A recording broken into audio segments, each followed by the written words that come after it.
Good morning, my dear friends. It is Monday. How was your weekend? My name is Troy Torres. It is 8:16 a.m. on Monday, August 10, 2026. Welcome to the morning show. This is the Monday news analysis. And typically, Monday comes and there's not that much to talk about as of yet because, you know, the previous day wasn't a news making sort of day. But we've got a lot to talk about today. But the first thing that I want to bring up, I just actually got this right before coming onto this show, is I think this is the Guam Daily Post. When it's either the Post or the PDN. Hold on, stand by.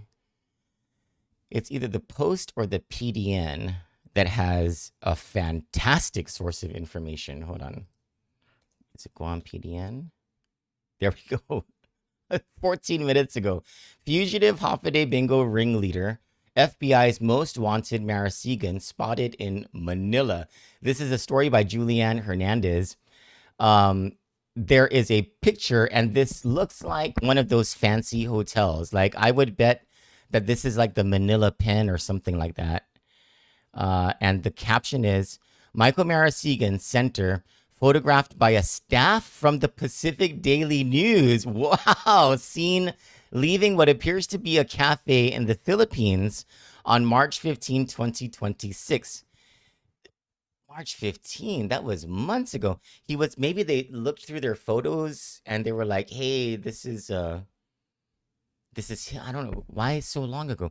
He was convicted by a federal jury in May 2025 and later sentenced in absentia to nearly 22 years in federal prison while he remained a fugitive. The FBI is now offering a $150,000 reward after adding the alleged Hafaday Bingo ringleader to its new most wanted fraudsters list.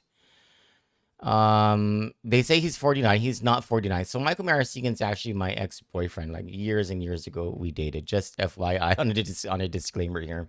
We did the year we broke up was actually the year that the conspiracy for which he was convicted began. It says he's 49. He's not 49. He was born in like 1971 or 72 or something like that. Convicted. Look how superficial I am. Like, listen, he's much older than 49. The convicted ringleader of the $34 million Hafaday Bingo fraud scheme. Is my microphone on? Yes.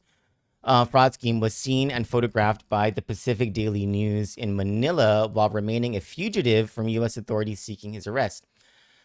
On March 15, PDN photographed Michael L. Marasigan, 49, sitting inside and later leaving what appeared to be a cafe during the afternoon in the city. The PDN reported the sighting and was contacted by the U.S. Federal Bureau of Investigation in June. To date, there has been no public announcement of Marasigan's arrest by U.S. or Philippine law enforcement. So let me just tell you this. Michael Marasigan is a very well-connected person. His family is very well-connected throughout the Philippines. His brother is, last I checked, the vice mayor of San Juan, Batangas, and has been for a very long time. They run a bank on their family property. They run a gigantic rooster farm. It's a very well-connected family, just FYI. Marasigan was convicted by a federal jury in May 2025 and later sentenced in absentia to nearly 22 years in federal prison while still on the run. Federal authorities say he led an illegal gambling and fraud operation that generated at least $34 million in bingo proceeds and diverted approximately $10.75 million for himself and others. The FBI is offering a reward of up to $150,000 for information leading to Marasigan's arrest and conviction, and has placed him on its newly created most wanted fraudsters list. The Philippine Consulate General in Agana said it is aware of Marasigan's case and has reported the matter to Philippine authorities in Manila, but has not received any communication or request from U.S. authorities regarding the fugitive. The Philippine Consulate General has not received any communication or request from U.S. authorities about this case, they wrote to the PDN.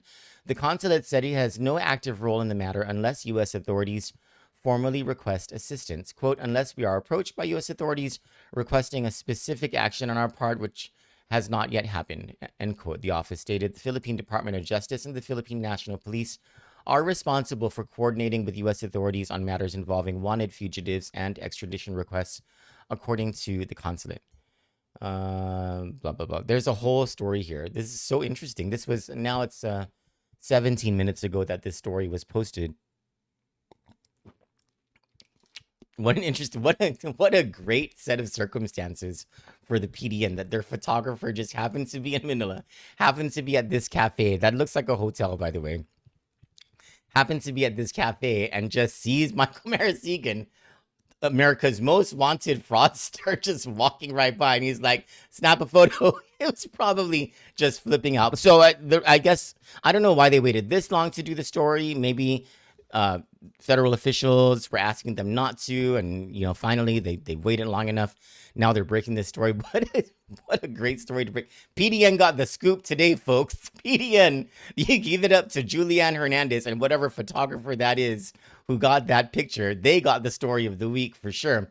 But we do have some stuff to talk about today that might not be as racy as that, but it's still important nonetheless. Number one on our list is we put out a story last night based on an audited financials of the Commonwealth government in fiscal year 2023 that rides off of audited financials from fiscal year 22 that say one thing and one thing alone. Ralph Torres screwed up the CDMI government. It's all there in the numbers. Numbers don't lie. And now you see the trolls coming out, parsing words and using semantics to qualify whatever the lies and the excuses they're starting because it is an election year, and we intend to expose all of that.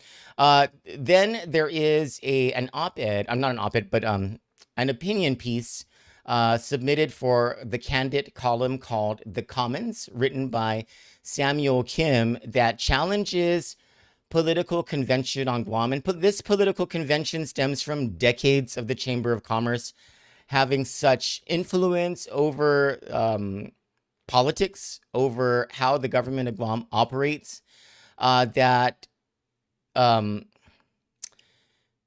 Department of Public Works has become a whittled down agency that is not capable of doing much on its own except for issuing contracts. Samuel Kim, he challenges that assertion and says that, perhaps one of the ways that we can reduce the cost of living on this island is, and after doing some studies and making sure that we don't go back to the days of government agencies just becoming dumping grounds, political dumping grounds. And to some degree, this is what I'm saying now, to some degree, this administration has brought back the political dumping ground phenomenon to a very big degree in some agencies. But anyway, as long as we can do some studies on this to get the facts and make sure that how we do this does not re-energize the days of political dumping grounds, perhaps the answer to part of the affordable housing crisis is to build infrastructure ourselves and take out the profit margin. We'll talk about that. And then there's something that Genesis Babauta wrote. He is a recent graduate of George Washington High School, and he discusses the faux pas, if you want to call it, the latest faux pas. I'll just call it the latest screw up by Judy Wampat and her team over at Guam Department of Education. That whole George Washington High School CFA debacle. It eventually resolved because of the efforts of Senator Vince Borja and the prodding of Senator Chris Barnett. But had it not been for them, and most especially for the teachers who stood up for their students over at George Washington High School, we know where this was going. It was going to a very bad situation for GW's community and perhaps even for CFA. And so Genesis Babauta, he laments that, but he says, look, the root of the problem here is that there doesn't seem to be communication and collaboration within this new GDOE administration. I want to talk about that because that's actually number one on GDOE's longstanding strategic goals since 2012, something that has fostered an environment, a collegial environment where progress has been made to a substantial degree. And it's been this commitment to collegiality, to collaboration, and to open communication that this administration, this current administration, this new GDOE administration has sent down the drain. We will talk about these three issues on the other side of the commercial break. Stick with us. Good Morning Show with Troy Torres is brought to you by 76 Circle K Guam.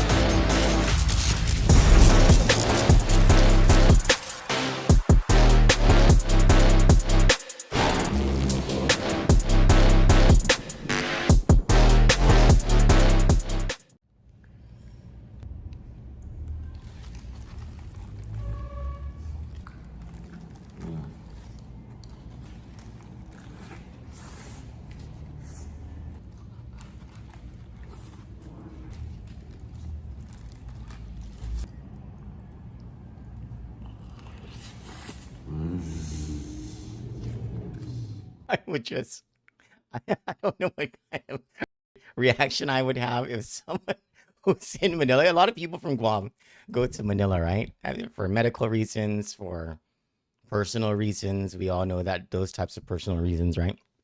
And of course, to visit family and stuff like that. But it wouldn't be too far-fetched if Kandit caught in our email inbox, cited here in Manila.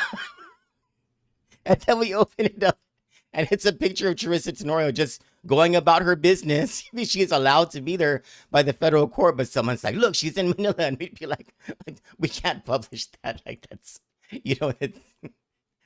it's not like she's a fugitive or anything. She's presumed innocent until and unless she's found guilty by a court of law. That a trial, of course, is coming up in April of 2027, and we'll see how all of that goes. But, I just would not put it past our sources in Manila to be like, just look at that Michael Marasecan story to be like, hey, I got this picture. The Tenorios are in Manila too.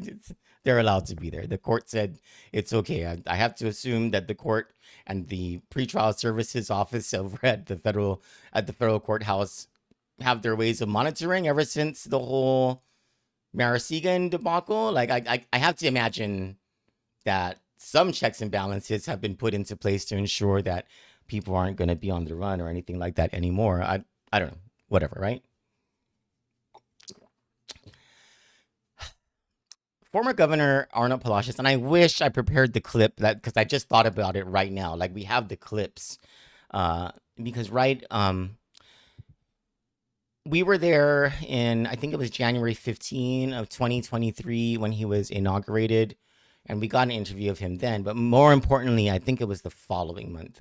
And this is the clip that I probably should have prepared when we interviewed him in depth about the condition of government finances. And he told us back then, the first thing he said is, Tracy Narita, the Secretary of Finance, and she was Governor Palacios' chief fiscal advisor, and his most trusted fiscal advisor. And he would say, Tracy, or he said in the interview, Tracy is preparing the financials, but we found out that that Ralph didn't, or former Governor Torres and the former Secretary of Finance, they weren't inputting into the Munis. So we can't retrieve things from the Munis. That's their financial management information system. He said, we're preparing us things as much as possible, but I think the books are inauditable. But we're going to try and send things over to the auditors so that things can be audited, and things have not been audited since 2021. And I was like, what? How do you guys get federal grants if you guys don't have a single audit? And the single audit hasn't been performed. He's like, the feds have just been very patient, and we're trying to work with them. We're trying to rebuild their relationship. He said at the time that they had, at the very least, discovered that ARPA had been overexpended or over-obligated by $80 million. And we're talking about Ralph Torres having more than $500 million in unilateral control over ARPA funds, and he over-obligated by $80 million. He said at the time that the deficit was nearing $300 million. And he said, of course, all of these numbers are not final until an audit comes out. You always want to rely on audited financials. The problem is is that because the books were so cooked for so many years, it was difficult to get these fiscal years audited. And they had to go one fiscal year at a time. You had to close out one fiscal year before going to the next. And so over the course of the Palacios administration, the audits started to be completed. And they've been consistent, and they've told a trend, they've told a story about the gross financial mismanagement and alleged theft and corruption under the Torres administration, that by fiscal year 2023, this is the fiscal year, and I forgot, at the very first interview, on the January 15 or January 16 interview with Governor Palacios, he talks about how when he came in on the very first day, not only did he find out that the office furniture, like Ralph Torres, gave away the office furniture at the governor's office. Governor Palacios didn't even have a desk because Ralph Torres was that petty. He gave away the governor's desk. So Governor Palacios was telling me, he goes, I have to work at a folding table with a folding chair. And he was laughing about it. And he was like, I can still do my work. So not only did Governor Torres give away the office furniture at the governor's office, he had also expended in the first 3 months of the fiscal year, from October 1, 2022 through January 14, 2023, he had expended the entirety of the governor's office budget.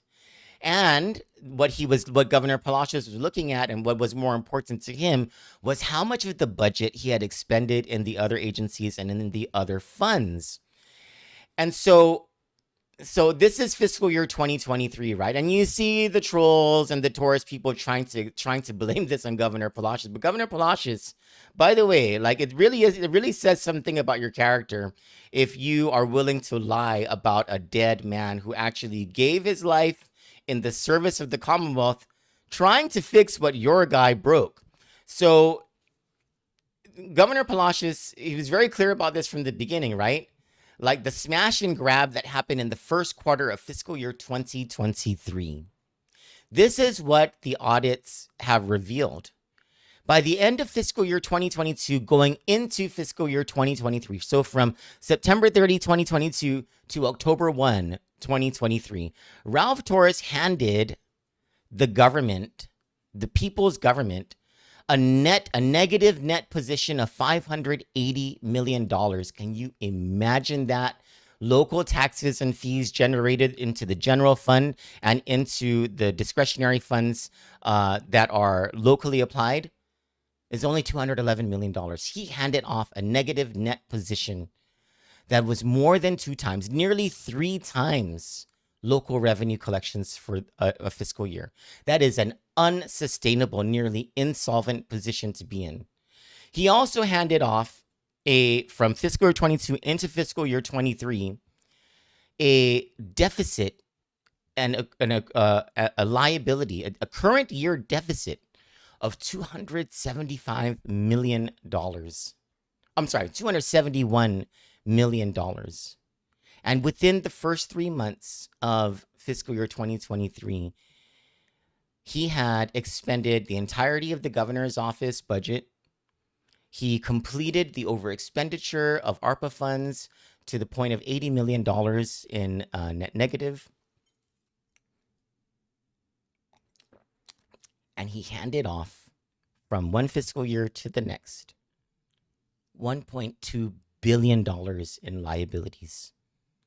That means, my friends, that if there are 47,000 residents of the CNMI, Ralph Torres handed off, by the time he got out of office, a debt that every man, woman, and child in the CNMI would have to pay of more than $25,500 each. Every man, woman, and child has a debt of at least $25,500 each because of Ralph Torres' handling of the finances of the government. And you already see the Torres supporters, because nothing that you say is ever going to satisfy them. They're not thinking about logic. They don't even read the first sentence of the story. They're not even willing to read the audits. And you know why it's that way, my friends? Not just because, and it's the same thing that we went through here in Guam with the Josh campaign. You're never going to be able to talk sense into people and talk about the good that needs to be done for a community if the place that you're starting from is, I'm supporting this guy because he's doing this for me. If your concern is what you expect, what you feel you're entitled from the public treasury, and that the guy that you're going to support is the guy who's going to do the illegal things to get you, no matter what, to get you a specific thing, to get you richer, then you're not starting from a level playing field of argument. You're not even, there's no way of talking logic or sense into you. So these are the people, they're like, oh, Ralph Torres this and Ralph Torres that. And, you know, where does it say this in the audit? It's on page 12, idiot. Read it. It's right there. These reports, they're not anything that we're saying. We're reporting from the audited financials. Now, unless you have some conspiracy theory that you can just make up right now that that Ernst & Young, the independent auditors, were paid off by who? By the ghost of Arnold Palacios? Paid off by BJ Atzal or by Lawrence Camacho or whoever? David Apateng? I don't know. Unless you're able to prove some sort of conspiracy theory that way, that Ernst & Young would crapshoot its entire reputation to make things up, this is the truth. The numbers do not lie.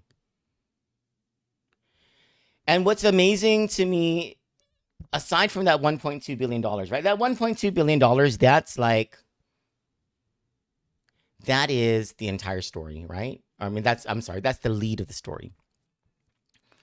Because how do you get past that? How do you get past a governor putting you, yourself personally, $25,500 in debt, unless what you're going to benefit from him is going to be far more than that? And to be clear, you're not going to benefit from him. You're going to benefit from the people's money. He's just going to be the one, if he gets into office, to give it to you, right? And there ain't going to be enough of it to go around to satisfy every promise that he and his campaign are making. So just know that there is a statistical probability that whatever promise he or his campaign are making to you is not actually going to happen. Just FYI. And that's always how it happens with politics, the cronyism politics, right? But what I find more interesting, or almost as interesting as that $1.2 billion, is the amount of money that was spent in the different categories of services, right? That even though that by the end of fiscal year 23, so the first 3 months, that's Torres and the smash and grab that he did. The remaining 9 months is what we need to look at, right? Like in terms of what was the money spent on. I think it is amazing that the priorities that Governor Palacios showed in those remaining 9 months, despite the cash crunch and the fiscal situation that he was left in. Let me go to page, stand by, because it shows right here. Okay. In Ralph Torres's first last full year in office, which was fiscal 2022, he approved the expenditure of $107 million for health. You would think, and that's the largest expenditure I'm sorry, hold on. That is the largest expenditure by less than $600,000. The second largest expenditure was under economic development, and I'll explain that in a second. So $107 million was spent on health in fiscal year 2022. By the end of fiscal year 2023, Palacios had ensured that the largest category of expenditure, aside from general government, was on health. He increased it to $114 million now.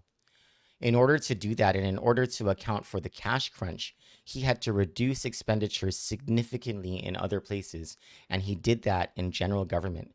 $43 million less spent in general government expenditures under the Palacios administration. $45 million less spent in economic development category. Now, that went from $106 million to $60 million. And you know what that difference is, right? That's all that boost stuff. That's all that grant stuff. That was all those sole source contracts that were given out during the Torres administration, during the election year, and the months leading up to the election to buy votes. That's all that was. Now, for anybody who wants to debate all of this stuff, I just highly encourage you, if you're able to read this audit. Go to page, I mean, read the whole thing, right? But like, look at the audited financials themselves, which start on page 9 and continue on all the way through to page, stand by, 25. Just read it. It's numbers. It's categories. These are tables. These are things that are very easy to read. And if you are a reasonable person, if you are objective, if you are going into this with clear vision, you're going to come out reading this with a very clear thought. And that is that Ralph Torres royally screwed the people of the CNMI. When we come back from the other side of the commercial break, I want to talk about a solution that Samuel Kim offers for that would partially help our affordability crisis here in Guam. Stick with us.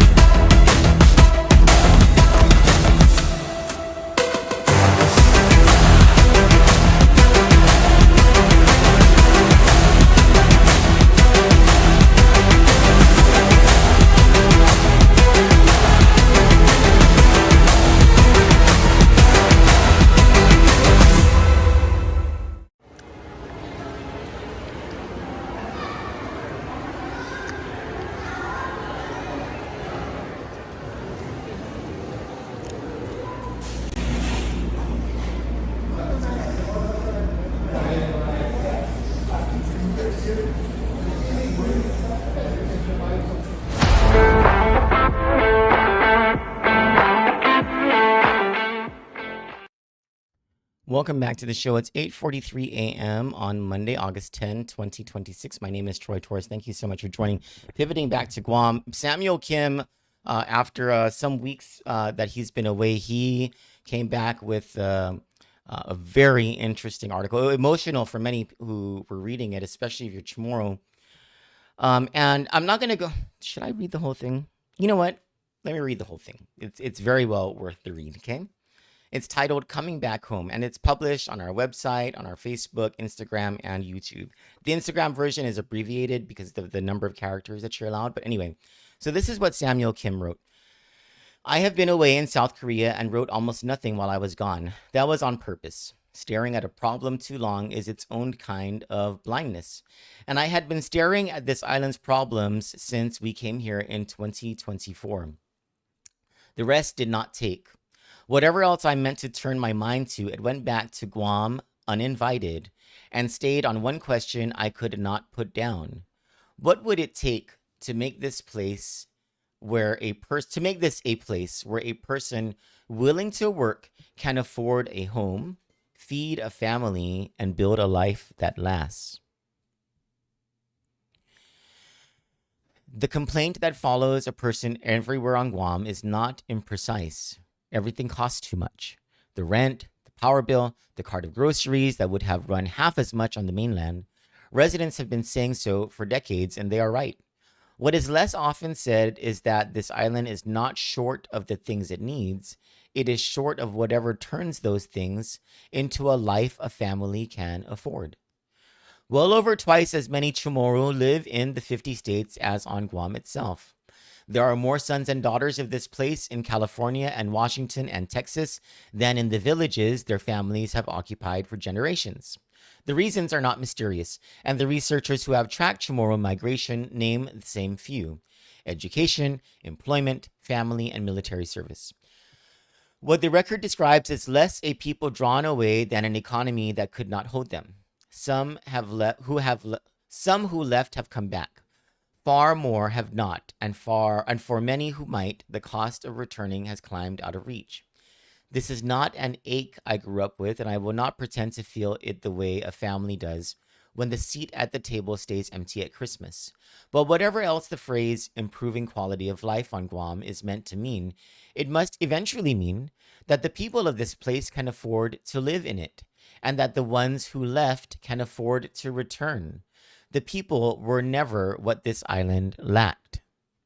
Two culprits are usually named for the cost of living here, and the anger behind both is earned. I went looking, expecting to confirm it, and found that neither carries the weight we have placed on it. This is where the argument gets very interesting. The Jones Act is real, it is unfair, and it is worth fighting on principle. But Guam is already exempt from its American-built requirement, and the law touches nothing arriving from Asia. Manila lies 1,600 miles off. Los Angeles is nearly 6,000. Were shipping protectionism the reason for our prices, our Asian neighbors would already be undercutting them. Anyone who has watched the business privilege tax compound through an importer and a retailer has reason to resent it. Yet the one time the rate was rolled back in 2004, prices did not follow. The consumer price index moved the other way. There is a serious case for a lower BPT. Relief at the grocery store is not a promise it has ever kept. Both would have been easier to repair than what lies beneath them. What lies beneath is a term most of us met once in a classroom and never considered again. Economies of scale. The more of something produced, the less each unit costs to make. Guam is 30 miles long and 9 miles wide, and no one lives far from the ocean. Yet roughly 73% of the seafood eaten here is imported. A company running hundreds of boats with freezers aboard lands a pound of fish for a fraction of what a man in a 24-foot boat can manage. Nothing in that reflects on the man in the boat. He is not lazy and not doing it wrong. The numbers have been against him a long time. Close to 90% of our food arrives for the same reason. Housing is the same trap and the one that cuts deepest. Every board and bag of cement arrives by ship. The labor pool is thin and the codes are demanding, as they must be where typhoons and earthquakes are not hypothetical. A mainland developer raising 500 homes at once spreads his fixed costs thin enough to price a house a working family can reach. Guam's entire housing stock stood near 51,000 units at the 2020 count. That volume has never existed here. Then the buildup arrived, and landlords began setting rents against the Department of Defense housing allowance, roughly $2,205 a month for a single service member. For a family without that allowance, which is most families here, the market has moved out of reach. It is the same wall a Chamorro family in San Diego meets when they begin pricing out a move home. If the obstacle is scale, the answer must be scale. A fixed cost grows cheaper for each family only when divided among more of them. The asphalt plant costs what it costs, whether it serves 500 miles of road or 50,000. The water line runs the same price whether one house draws from it or 40. Those bills are already being paid here. They are simply split too few ways. Guam, therefore, needs more people, and the objection comes fast. An island that cannot house those it already has is a strange place to invite more. True, and it is why sequence matters. Population arriving ahead of housing bids up the rents of those already here, which is what the buildup has done. Population arriving with housing does the opposite, since each added household divides the fixed bills further and makes the next house cheaper than the last. Here the problem closes its hand on itself. The 2020 census counted 158,836 residents, down 3.5% from a decade earlier. The cost of living, the housing shortage, and the narrow job market are precisely the conditions that drive away the growth that would relieve them. That is the deadlock, and what is easy to miss is who stands on the other side of it. Guam need not recruit strangers. More than 168,000 Chamorro live in the 50 states, many with family here, many who have said plainly they would return if the numbers worked. Housing built for returning families is not charity extended to a diaspora. It is the shortest road out, and it happens to be owed. In November 1962, Typhoon Karen left roughly 9 in 10 of the island's buildings destroyed or badly damaged. Within weeks before the debris was cleared, the Guam legislature created a public authority and charged it with putting people back under roofs. Guam did not wait for a market to assemble itself out of the wreckage. It built the instrument and used it. The question worth asking is not whether this island can do such a thing, it is why it stopped. That authority still exists. The Guam Housing and Urban Renewal Authority today mostly moves federal money, and when it opened its Section 8 waiting list last January, so many families applied that 1,800 had to be selected by lottery. Vouchers add no houses. They move money into a market with too few units in it, lifting the very rents they were meant to offset. The same habit governs the roads, where contractors pave in a market too small for real competitive bidding, and the same broken stretch waits years for its turn. Meanwhile, the ground sits ready. The Chamorro Land Trust administers about 20,000 acres, roughly 15% of Guam, set aside for residential leasing, with thousands of families in line and waiting since 1995. Much of it stays empty because a lease is not a home. Someone must still finance the structure, run the water line, and pay for the sewer connection, and a single family paying for a single hookup pays the worst price in the world for it. So the land is here, the people who would fill it are here, or a plane ride away. What is missing is the thing that turns one into the other, and we have spent 60 years declining to build it. Where there are too few customers for private firms to serve them and still earn a living, an old answer applies. The government does the work itself. Guam already accepts this. Power and water come from public agencies, not because either is run beautifully, but because no private utility was ever coming to serve 52,000 customers at a fair price. That line was drawn once and left where it sits without much inquiry into whether it belongs further out. I do not have the program worked out and will not pretend otherwise. What is striking is the pattern. Services bought again and again from markets too small to supply them competitively, and the resulting prices then treated as facts of nature rather than as consequences of how the buying was arranged. The alternative is not exotic. It is a government that owns the equipment, employs the crews, lays the infrastructure, and builds directly at cost, as it already generates our power and pumps our water. At cost means no profit, and that is the point rather than the flaw. The reason no private builder is doing this work is that at our size, the margin is not there to be had. No one has put the real numbers on the table, not the cost of owning the paving equipment against what is paid to rent the work out, nor the cost of building at volume against another decade of vouchers chasing houses never built. Those figures could be produced. The Department of Public Works and the Office of Public Accountability are placed to produce them, and the legislature is placed to ask. Nobody has. That is the whole of the request. Run the comparison and publish it, so the argument can be about something real rather than about prices accepted as weather. The skepticism this will meet has been earned honestly and at close range. The island has watched public money vanish into projects that never delivered, and no one should be asked to set that aside. Nothing along these lines survives without procurement that withstands daylight. Building public capacity and holding it accountable are not two arguments, but one. Somewhere in California tonight, there is a woman who was born in Jigo, who has a good job and a mortgage and children who have never seen the village their grandmother grew up in. She has considered coming back more times than she has said aloud. So far, the numbers have never worked. Every family here knows a version of her.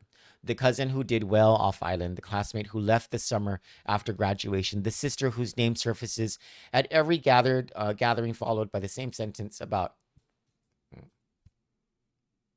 Sorry, that got me a little emotional because my sister did that. The same sentence about how she would move back if only she could. I'm talking about my oldest sister, Tammy. It was actually very... when she left Guam, I was only 9 years old. It was very traumatic for me. Anyway. Actually, I think it was my first trauma in life was when my oldest sister left Guam. A house is never only shelter. It is grandparents near grandchildren and a village keeping the people who make it one. Making the numbers work for her is not a side benefit of sound policy. It is the entire project. The ground is prepared and the people are willing. What remains is to build. This is by Samuel Kim for the Commons, a column in Kandit News. And it is very likely going to be on its own a debate topic that we, oh, by the way, we're preparing a series of debates for the gubernatorial candidates. So Samuel Kim, he turns government convention, economic convention here on Guam on its head. For years and years and years, especially with DPW, we've said cut, cut, cut. Let the private sector do it. Do a PPP. Outsource this, outsource that. But what he says makes a whole lot of sense. He says, we don't have the scale to ensure that when we outsource this stuff or when we privatize this stuff or whatever, that we're not going to get screwed, because naturally the company needs to make a profit. That's the whole point. So if we cut the whole profit part out, and if we did it right, we could actually build things at scale, probably for far cheaper. The point is, do the study. Get the numbers done. Research this. Because if this is the solution, if the numbers tell us this, then we at the very least know that this is a solution, and we can start working toward this solution. Maybe DPW should be paving the roads. Maybe DPW working with GWA could be putting in the water lines and the sewer lines into the Chamorro Land Trust properties. Maybe GURA working with whatever can be the answer to housing at scale, multi-dwelling units, I would assume, after putting in the sewage lines and the water lines that make it okay to build with density. And what's so beautiful about this is who he believes could populate us to a point of economies of scale that make things better for all of us. Our own people, our own families and friends who've left Guam. You know, I think about this quite a bit, because you know who is at top of my mind about, like, when I get sad about the people who've left Guam? It's not our fellow Chamorros, because there's a connection there, and there is a higher chance that they will either move back, or at the very least, when they can afford to, visit.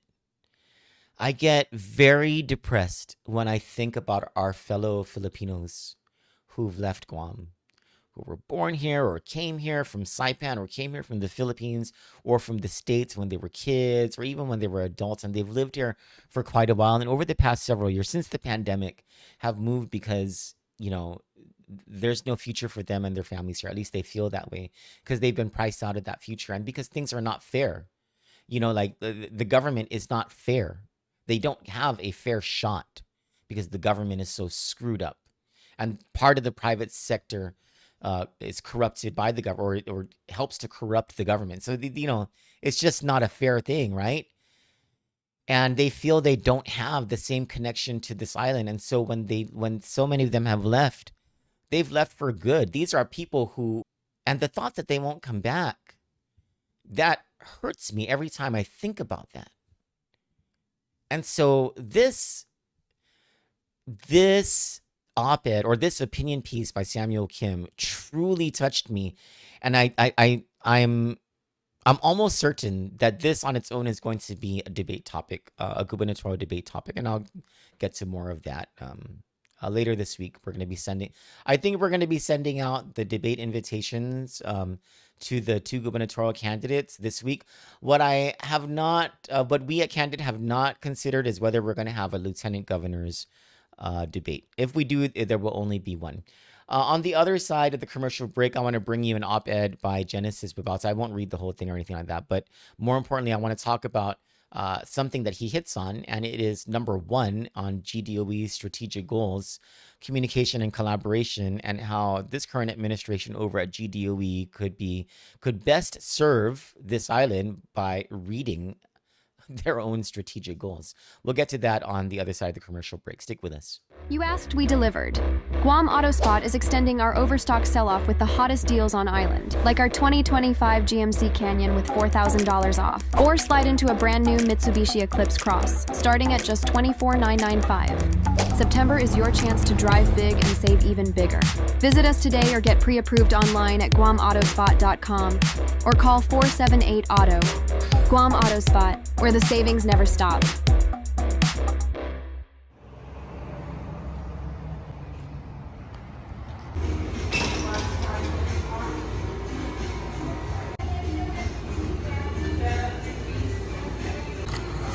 The stuff's hitting the spot.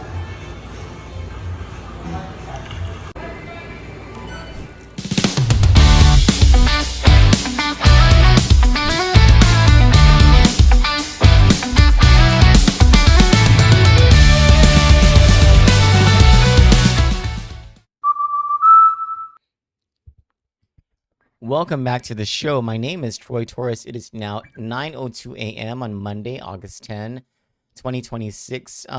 Genesis Babauta, we published his op-ed. He actually submitted this, I think it was Tuesday or Wednesday, but I was catching up from the week prior, and so there was just a lot of stuff to publish. I wasn't able to publish it until last night.